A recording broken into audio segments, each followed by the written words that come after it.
শুভ সন্ধ্যা বন্ধুরা। আমরা যদি এখন mscwb.org যেটা মিউনিসিপ্যাল সার্ভিস কমিশনের অফিসিয়াল ওয়েবসাইট, সেখানে যদি গিয়ে দেখি যে একটা নোটিশ তোমাদের দেখো এইভাবে শো করছে। তো আমরা প্রিভিয়াস যে ভিডিওটা যখন বানিয়েছিলাম তখন আমরা একটু আলোচনা করেছিলাম যে ওবিসি কেস রিলেটেড। তখন বলেছিলাম যে এই যে রায় যেটা হলো আগের দিনের যে রায়, সেই রায় অনুযায়ী নেক্সট যে ফার্দার যে রিক্রুটমেন্টগুলো অনগোয়িং চলতে থাকছে বা যেগুলো ফর্ম ফিল আপ শুরু হবে বলছিল, ভ্যাকেন্সি যেগুলো বার করেছিল সেগুলো এফেক্ট পড়বে। কারণ টোটাল যে ওবিসির যে গেজেটটাকে হোল্ড করেছে, তার মানে কি গেজেটটাকে হোল্ড করেছে তার সঙ্গে কি 100 পয়েন্ট যে রোস্টার যেটা হয়েছিল সেটাও রিলেটেড। তো ভ্যাকেন্সি 100 পয়েন্ট রোস্টার অনুযায়ী কিন্তু বার করা হয়েছিল। তো গেজেটটা হোল্ড করা মানে টোটালটা এফেক্ট পড়বে। তো সেই হিসাবেই টোটাল যে প্রসেসটা সেটা কিন্তু আবার হোল্ড হয়ে যাবে। তো সেই রকমই আজকে একটা নোটিশ দিয়েছে। দেখো 18ই জুন যেটা তোমার ফর্ম ফিল আপ শুরু হওয়ার কথা ছিল আমাদের সাব অ্যাসিস্ট্যান্ট ইঞ্জিনিয়ার, যেটা WBMSCর অ্যাডভাইজারি নম্বর 1, 2, 3, যেটা সিভিল, মেকানিক্যাল অ্যান্ড ইলেকট্রিক্যাল ছিল। সেটার কিন্তু যে ফর্ম ফিল আপ যে ডেটটা সেটা পোস্টপন করা হলো ফার্দার নোটিশ পর্যন্ত। মানে নেক্সট যে রায় আছে ধরো জুন, নেক্সট যে ওবিসি কেসের যে রায়টা আছে মানে তোমার হিয়ারিংয়ের ডেট দিয়েছে সেটা হচ্ছে 28 জুন, ঠিক আছে। ওবিসি যে তোমার গেজেটটা যেটা তোমার প্রকাশ করেছিল সেটা স্টে দেওয়া হয়েছে 31 জুন পর্যন্ত। 31 জুনের আগে বা এর আগে পর্যন্ত মনে হয় না জিনিসটা আবার ফার্দার সলভ হবে। যদিও স্টেটের তরফ থেকে সুপ্রিম কোর্টে আবার জিনিসটাকে চ্যালেঞ্জ করা হয়েছে। স্টেটের যে রায় দিয়েছে সেটাকে আবার সুপ্রিম কোর্টে চ্যালেঞ্জ করা হবে বলে মনে হচ্ছে।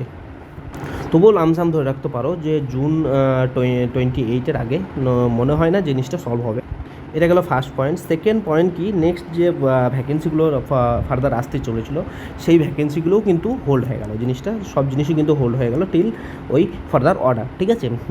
যে কেসের ব্যাপারটা যতক্ষণ পর্যন্ত এই জিনিসটা ফার্দার সলভ না হবে সেই জিনিসটা নেক্সট যে ভ্যাকেন্সিগুলো যেগুলো আসছিলো পিএসসি বা এমএসসির তরফ থেকে সব জিনিসই কিন্তু হোল্ড হয়ে গেল। নেক্সট 3 নাম্বার যে WBPSC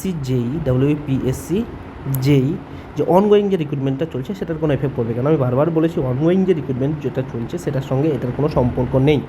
তো 22-এর যে রিক্রুটমেন্টটা সেটা ফাইনাল রেজাল্ট যেমন অ্যাজ পার শিডিউল সেরকমভাবেই ফাইনাল রেজাল্ট দেবে এবং জয়নিংও সেই হিসাবেই হবে।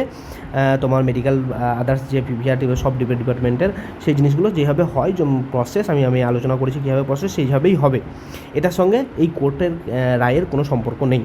তো এটা ক্লিয়ার হলো, বারবার তোমরা কোশ্চেন করছো।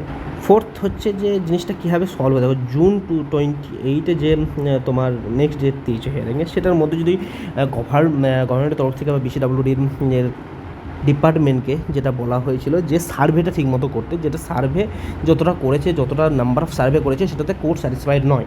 তো গভর্নমেন্টের তরফ থেকে যদি সেটা কোনো স্যাটিসফ্যাক্টরি অ্যান্সার যতক্ষণ পর্যন্ত না পাবে তো কোর্টে সেই জিনিসটাকে অ্যাকসেপ্টেবল করছে না। তো এটা টোটালি ডিপেন্ড করছে যে কত তাড়াতাড়ি সেই জিনিসটাকে সলভ করতে চাইছে। যেরকম রুলস রেগুলেশন বলেছে গভর্নমেন্টকে তোমার কোর্ট থেকে, সেই হিসাবে যদি প্রসেসটাকে খুব তাড়াতাড়ি করতে পারে এই 1 মাস যে টাইম আছে, সে যেগুলো না মেনে যে জিনিসগুলো করেছে সেগুলো যদি যে খামতি ছিল সেই জিনিসগুলো যদি খুব এই মাসখানেকের মধ্যে যদি কভার করতে পারে তাহলে হয়তো স্যাটিসফাইড হয়। নেক্সট যে হিয়ারিং আছে সেটা একটা ফাইনাল রায় পাওয়া যেতে পারে, এটা হোপ আশা।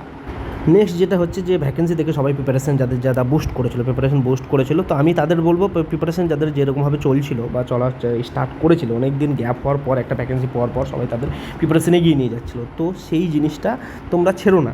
একটা জিনিস হোল্ড হয়েছে, যাই হোক এই জিনিসটা গভর্নমেন্টের তরফ থেকেও চাইছে জিনিসটা তাড়াতাড়ি সলভ হয়ে যায়। এতদিন কী চেয়েছে কী না সেই জিনিস আমি আসছি না। এখন যদি চাচ্ছে যে জিনিসটাকে তাড়াতাড়ি সলভ করার, তো জিনিসটা তাড়াতাড়ি সলভ হওয়ার দিকেই আছে। তো তোমাদের যে প্রিপারেশন সেটা এগিয়ে নিয়ে যাও। একটু হয়তো লেট হলেও তোমাদের যে নেক্সট আপকামিং যে ভ্যাকেন্সি WBMSC থেকে আরও ভ্যাকেন্সি আসার সম্ভাবনা আছে নেক্সট পোস্টগুলোর।